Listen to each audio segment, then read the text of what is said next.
actually recently announced that Apple is going to be partnering with OpenAI, where they're going to basically be integrating Chat GPT with iPhones, iPads, and Macs.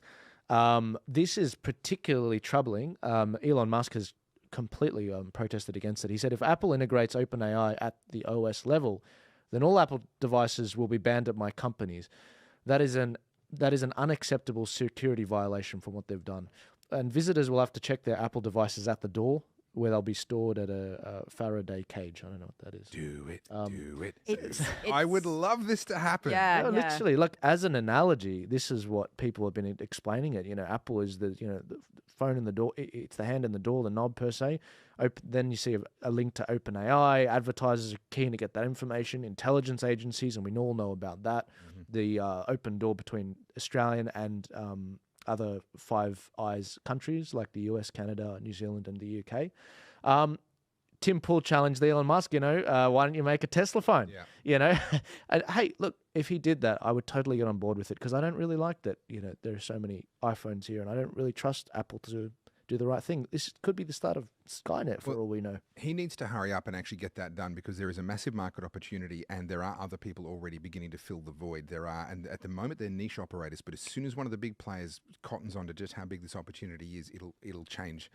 They're already, there are small bit player operators selling particular phones where they've got all the settings buttoned down, they've got all the, the bad apps are removed, etc. And they basically sell it to you in a form where it's about as secure as it can get.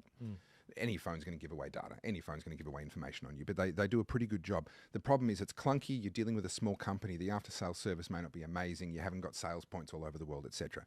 The minute one of the big manufacturers goes, oh, you're going that way, we'll go this way.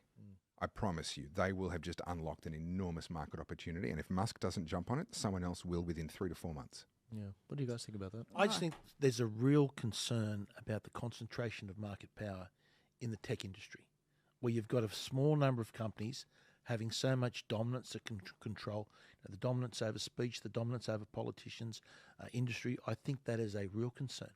If you look at America's greatest days, where they looked at their antitrust laws that made sure the whole American, the greatness of America was built around that antitrust, that no one company or no small number of companies could dominate an industry.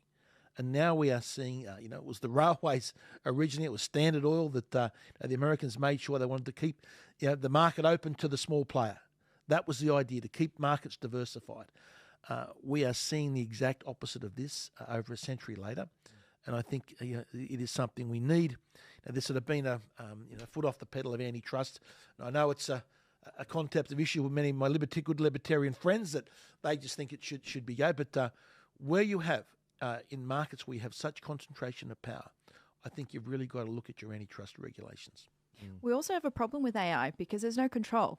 How far can AI learn on its own? It's a real worry. And of late, I don't know if you guys saw, they are now creating an artificial brain cells, but they're not artificial brain cells. They're actually human brain cells. When you put them together, they can run a computer. They last for a year. They're a little bit more economical. But where to from here? This is the worry. We don't have any ethical laws for this just yet. I have a theory, and if you want to sleep tonight, probably skip the next 2 minutes. I have a theory that the entity expressed as kind of the final antichrist that the world falls down and worships could very well be an AI, not one of the ones that we're working on.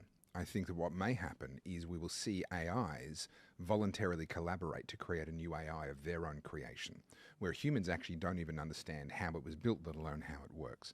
And that such a thing, you fast forward 10, 20 years, such a thing could be so incredible that it can perform what are tantamount to miracles. It can heal illnesses that we haven't previously been able to figure out how to heal.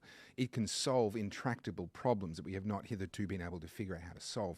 And it actually begins to tick a lot of the boxes for what a potential antichrist would begin to look like. And you could conceive of a world in which the people of the world go, hey, everybody, all the governments, you just need to step back and let this thing solve all of our problems, because it doesn't have a vested interest in the outcomes. It's just going to do what's best for us all. And you could really see very quickly, you get to the point where you can't do business, you can't buy and sell, you can't make a living, you can't make a decision, you can't go anywhere without this thing knowing and needing its permission. And it doesn't have a conscience. You're right. Minor little thing. Doesn't have a conscience. Yeah, that is definitely going to keep me up at night. Moving on, I didn't realize we're only halfway through the topics.